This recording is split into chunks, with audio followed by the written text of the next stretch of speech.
Então, professor André, o senhor está com a palavra. O seu tema aqui é ação controlada e a infiltração de agentes dos crimes de lavagem e ocultação de bens contra o sistema financeiro.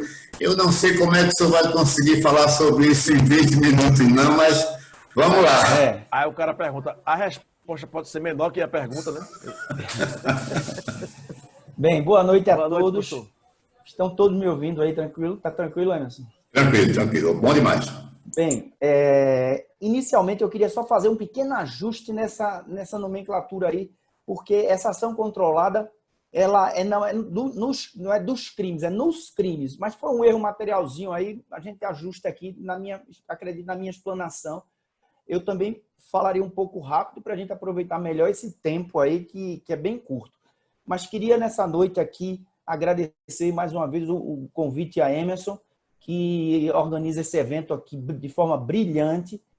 Em nome de Emerson, eu dou uma boa noite aqui a todos os advogados aqui presentes, estudantes de direito, a todos os que estão aqui se fazem presente. Em nome da doutora Isabela Beltrão, da doutora Luciana Neves, eu aqui dou meu boa noite a todas as mulheres que estão aqui privilegiando esses estudos criminais. Cada vez a gente vê a mulher mais inserida na questão dos estudos criminais, da advocacia criminal, do interesse pelas ciências criminais, que isso enriquece muito o que é a ciência penal como um todo, a partir da percepção feminina. A mulher tem uma força brilhante na captação de informação e na potencialidade de desenvolver os raciocínios jurídicos no sentido da sensibilidade. Eu me deparo com situações em audiência onde advogadas criminais vêm atuando e eu vejo o brilhantismo da sensibilidade das mulheres nesse cenário da advocacia criminal que hoje é encorpado com a presença da mulher nesse momento que a gente está vivendo. E espero que isso cresça e seja sempre marcante, como a gente está vendo aí. Então, sem mais delongas, eu vou passar aqui a temática que eu vou explanar aqui. O que vai ser tratado aqui, em suma, é a percepção da aplicação da 13964, que eu não posso deixar de dizer, embora o Eloy falou com muita propriedade que a gente não gosta de dar nome à lei, mas é o pacote anticrime. A lei 13964, ela traz para a lavagem de dinheiro, para a lei 9613 de 98, lei de branqueamento de capitais, lei de lavagem de dinheiro, a lei de conversão de recursos ilícitos em algo aparentemente lícito. Essa é a lei, ela é presenteada, entre aspas, com uma inserção de um dispositivo novo, que é justamente o dispositivo que abarca duas situações de atuação na investigação, que é justamente a situação da ação controlada e da infiltração de agentes. Mas para dizer sobre isso, para dizer de lavagem de dinheiro e da inserção de ação controlada e da infiltração de agentes, eu preciso abrir uma pequena janela para fazer um marco histórico. Então, deixe aqui do lado essa temática. Lavagem de dinheiro, ação controlada, inserção de agentes. Onde eu estou? Estou em lavagem de dinheiro. Em que cenário a lavagem de dinheiro se encontra? Ela se encontra num conjunto de crimes novos que surgiram da década de 90 para cá. Veja que ela é de 98, a 9613, lavagem de dinheiro. Mas o 90 para cá é onde se fortalece um conjunto de leis específicas que abarcam a nova criminalidade. A criminalidade que nós estamos hoje vendo na televisão, no rádio, no cenário de redes sociais. Que criminalidade nova é essa? É um conjunto de comportamentos ilícitos que abarcam sujeitos ativos que antes não eram tocados pela legislação penal. Nós temos, historicamente falando, o direito penal daquela pessoa que rouba, que agride, que mata, que subtrai com violência, os crimes de proximidade e os crimes que são marcantes pela afetação a bens jurídicos que nós conhecemos historicamente. O patrimônio, a vida, a liberdade. Mas agora, marco no Brasil, a década de 90, começam a surgir disposições, normas novas que atingem um quantitativo de pessoas que são diferentes quanto ao sujeito que antes era tido como o ladrão, entre aspas, que eu identificava ele por estereótipos, que desde Lombroso eu tinha as características de um ladrão.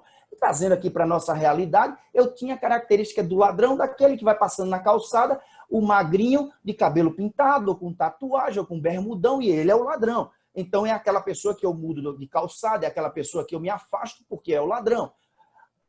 A partir da década de 90, isso decorrente de uma historicidade que vem da década de 60 na Europa, berço da civilização ocidental, e onde se desenvolve, principalmente a partir da Alemanha, a percepção de que eu tinha um quantitativo enorme de pessoas que praticavam crimes ofensivos a bens jurídicos outros, além daqueles comuns grosseiros que eu nominei, e percebeu-se que eu tenho pessoas que praticam a subtração do erário público, o desvio de recursos de instituições privadas, e eu não estou falando aqui só de pública, privada, então eu tenho um gestor dentro de uma empresa privada, o Banco Itaú, por exemplo, uma instituição financeira, e esse gestor desvia recursos. Eu tenho uma casa de operacionalização de câmbio e eu tenho ali atividades ilícitas que são desenvolvidas ali dentro por gestores que desvia. Ele maqueia, ele cria um sistema que ilude o proprietário, o gestor, o grande acionista, e ele obtém vantagem ilícita.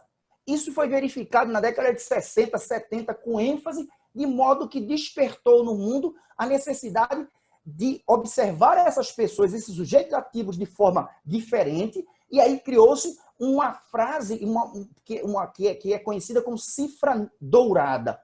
Porque antes eu tinha cifra negra para aqueles crimes que eu já reportei, os mais tradicionais, onde eu não atingia os sujeitos ativos porque ficava numa escuridão.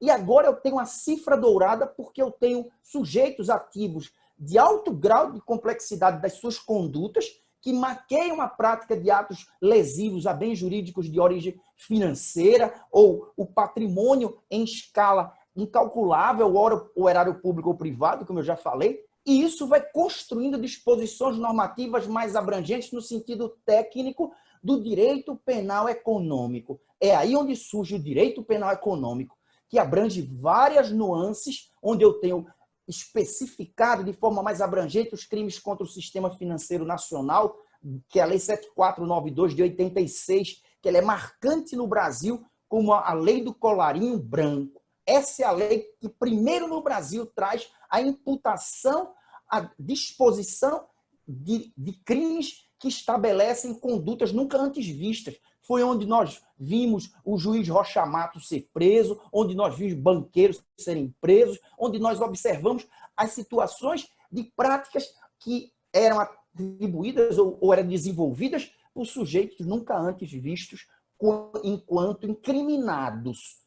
Essa lei 7492, que é a lei contra o sistema financeiro nacional, inclusive já traz lá a questão, como o Eloy bem falou, da delação, que hoje chama-se colaboração, sobre um aspecto mais abrangente, mas começou com essa nomenclatura delação. Então, eu tenho ali um partir. E eu não vou me alongar nisso, eu vou pegar 86 e até hoje para fazer um link com o que é de mais recente na construção normativa em criminalidade econômica, que é a Lei 13.964, que toca a lavagem de dinheiro, que é a temática que eu estou aqui me propondo a desenvolvê-la. Então, trazendo para a lavagem de dinheiro, eu tenho N leis nesse cenário, nesse percurso, nesse espaço de tempo. Eu tenho várias leis que surgem no sentido de estabelecer um sistema de persecúcio crimes, busca por autoria e materialidade, em criminalidade financeira, econômica, corrupções, crimes contra a administração pública e, sobretudo, interesse público maior, que são os crimes praticados contra o erário público na sua percepção mais ampla. Então, a lavagem de dinheiro, que é a 9613 de 98, ela surge com uma característica interessante. Eu pratico uma conduta chamada conduta precedente e eu posso vir a lavar esse dinheiro, que é transformar o dinheiro fruto do ilícito em ilícito. Sabemos que recentemente essa lei sofreu uma transformação de modo que eu posso lavar dinheiro agora de qualquer conduta criminosa precedente. Antigamente eu tinha um rol de crimes específicos que teriam que ser praticados e o produto do ilícito era branqueado, ou que era chamado também de higienizado, ou passado a ter uma aparência de limpo. Agora não. A lavagem do dinheiro, ela se perfaz como tais condutas de branqueamento para qualquer tipo de crime. Qualquer tipo de crime. Mas antes isso eu estou falando antes mesmo da 13964, anticrime, do pacote anticrime.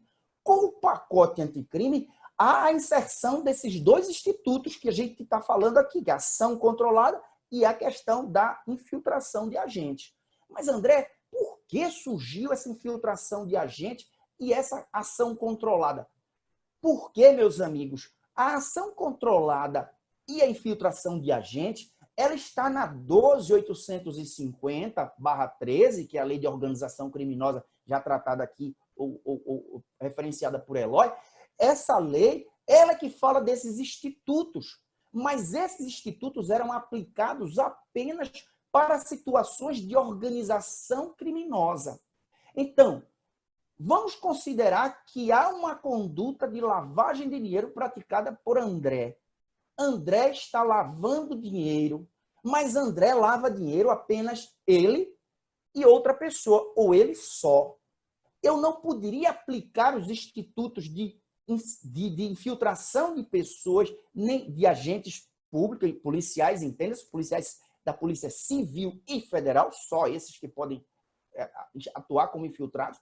Eu nem poderia também praticar a ação controlada, que a ação controlada nada mais é do que retardar o momento em que eu vou agir para prender mais pessoas, para encontrar mais produtos do crime, etc. Então, eu não tinha a possibilidade de aplicar esses institutos, repito, de ação controlada e infiltração de agente, senão se essa lavagem fosse praticada no âmbito de organização criminosa. Eu teria que ter a lavagem junto com o contexto, com o conceito de organização criminosa. 4 pessoas organizadas de modo que se divide tarefas, cada uma com a tarefa específica, para crimes com pena abstrata maior que 4 anos. Então, eu tinha que ter os requisitos da organização criminosa para que eu pudesse, enquanto persecúcio crimes, enquanto polícia na ação de investigação de lavagem, infiltrar pessoas ou praticar a ação controlada. Então, esse é o X da questão nesses institutos que chegam com a 13964 na questão da lavagem de dinheiro. Em suma, a lavagem de dinheiro, antes da 13964, para que a polícia pudesse, nesse crime, infiltrar agentes ou realizar ação controlada, que é o retardo para fins de flagrante, no momento mais oportuno, não poderia ser realizado esses 2 institutos se a lavagem de dinheiro não estivesse no âmbito de um ORCRIM, de uma organização criminosa, definido na 13964 de 2019. Perdão. Agora, é importante dizer aqui uma situação bem peculiar, que também justifica essa inserção dessa. Mas, André, eu já tinha em mente que a Lei de Organização Criminosa, a 12.850 de 2013, poderia ser aplicada em qualquer crime. Sim, pode, com aquelas características, mas contanto que eu tenha a ORCRIM em volta. É o caso que eu não tenho. Então, exemplo, eu sou o gestor que é o que acontece muito hoje, por exemplo. Eu sou o gestor de uma autarquia municipal ou uma autarquia pública. Vou pegar casos que acontecem aqui próximo a gente. Então, vamos supor que eu tivesse o Salgueiro Prev.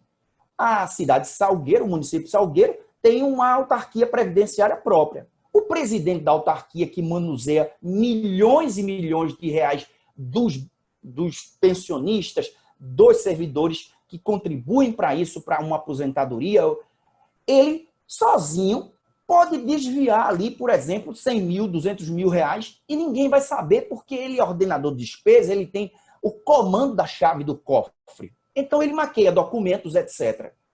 Num cenário desse, eu, André, gestor que estou praticando, estou agindo sozinho.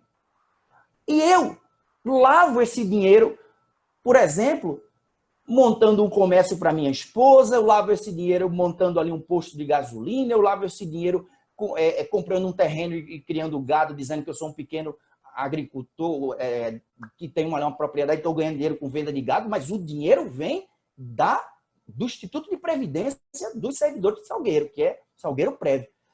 Eu, no momento em que lavo esse dinheiro, eu estou realizando o que se chama hoje a autolavagem.